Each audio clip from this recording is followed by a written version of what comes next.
죄송해요. 잠깐 끊겼어요. 자, 이중과세 조정 방식인데 이중과세는 어떻게 조정하냐 하면 사업소득, 이 사업소득은 필요경비 산입 방법과 세액공제 방법 중에 선택을 하시면 되고요. 나머지 사업소득 외의 종합소득은 세액공제 방법만 적용이 가능합니다. 그러니까 외국에서 납부한 것을 필요경비로서 우리 소득금액 계산할 때 넣으셔도 되고요. 아니면은 이 지금 우리가 보고 있는 외국납부 세액공제를 적용하셔가지고 넣으셔도 되고요. 뭐 두 가지 중에 유리한 거 선택하시면 됩니다. 하지만 나머지 종합소득은 세액공제 방법만 적용이 가능한 거예요. 이거 여러분들 기부금과 헷갈리시면 안 됩니다. 기부금 같은 경우에는 우리 어땠어요? 사업소득만 있을 때에는 무조건 필요경비 산입 방법만 선택할 수가 있는 거고요.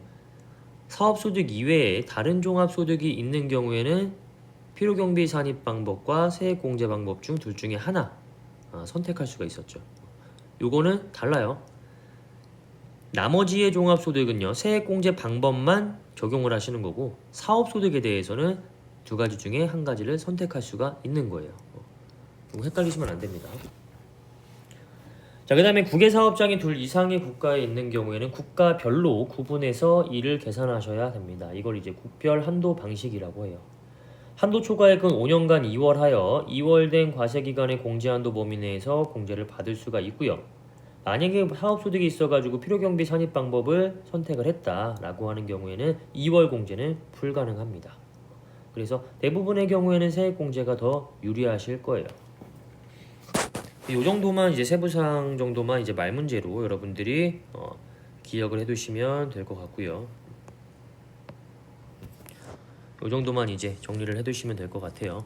우리 뭐 직접 외국 납부세액과 의제 외국 납부세액이라고 나와 있는데 요거는 나중에 여러분들 법인세 공부하실 때 조금 자세히 보시는 게 좋을 것 같고요. 소득세에서는 요 정도로만 정리를 하시면 될 것 같습니다. 자, 그 다음에 양가로 7번의 재손실세액 공제입니다.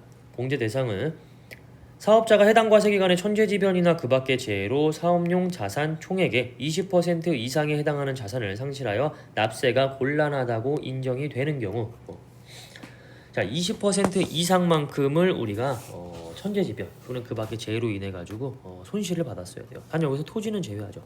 토지는 사실 뭐 불에 탄다고 해가지고 토지가 없어집니까? 그런 거 아니잖아요.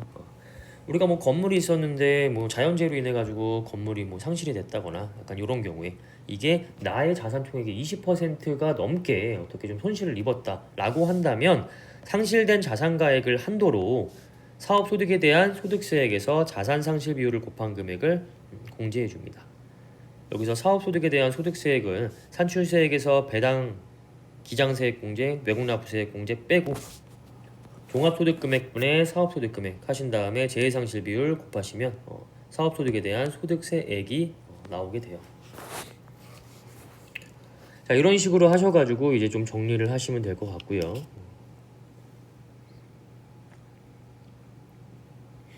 이렇게 하시면은 또 여러분들 이것도 헷갈리실 수 있을 것 같은데 이게 사업소득에 대한 소득세액이에요.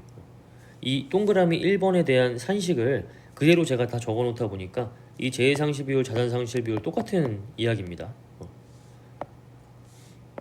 이 공제 대상 세액이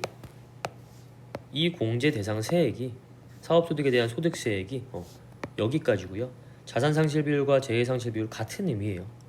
이 동그라미 1번에 대한 산식을 풀어놓은 거다라고 이해를 하시면 될 것 같습니다.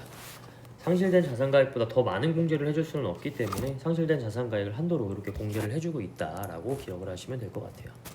자, 그 다음에 근로소득 세액 공제입니다. 공제 대상은 근로소득이 있는 거주자이고요. 세액 공제는 상용근로자 같은 경우에 종합소득 산출세액에 따라 가지고 이렇게 뭐 공제를 해주고 있다 정도로 기억하시면 돼요. 우리는 그냥 55%, 30%, 요 정도만 기억하시면 될 것 같아요. 이거 뭐 71만 5천원 플러스 산출세액에서 130만원 빼가지고 하시는 거 요거까지는 기억하실 필요 없고요. 종합소득 산출세액을 그러면 어떻게 구하느냐?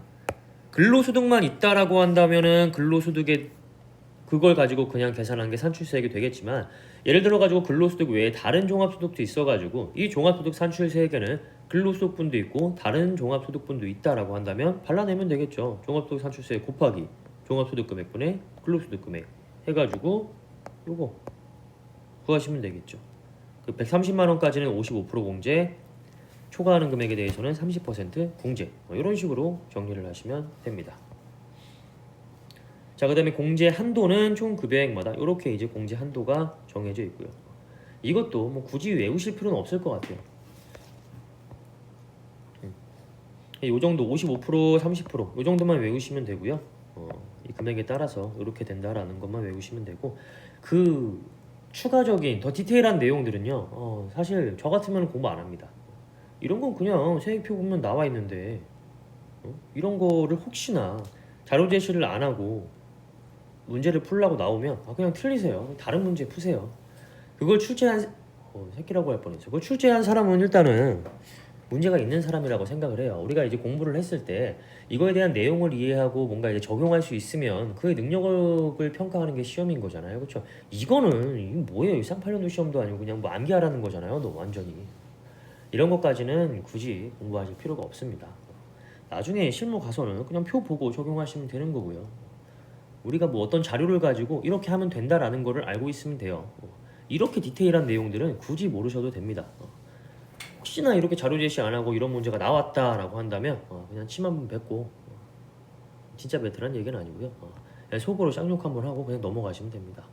자, 그 다음에 일용 근로자에 대한 세액공제액은 근로소득 산출세액에다가 55%. 요거 우리 예전에 그 연말정산 할 때였나? 저기 언제야? 근로소득 공부할 때 한번 봤던 내용일 거예요. 그것과 연결 지어가지고 보시면 돼요. 우리 근로소득에 대한 뭐 좀 갑자기 생각이 안 나죠? 과세 방법. 근로소득에 대한 과세 방법 했을 때 소득 지급자의 원천 징수 의무와 소득 귀속자의 종합과세 여부, 이거 우리 종합소득 공부하면서 많이 했었잖아요. 그거 근로소득 과세 방법 이거 보시면 소득 지급자의 원천 징수 의무자의 의무에서 일용 근로자에 대한 금액 최종적인 세액 어떻게 계산하는지 나올 거예요. 거기 보시면 55% 나와 있을 겁니다. 자, 그 다음에 여기까지 하고 또 잠깐 끊었다가 이어가도록 할게요.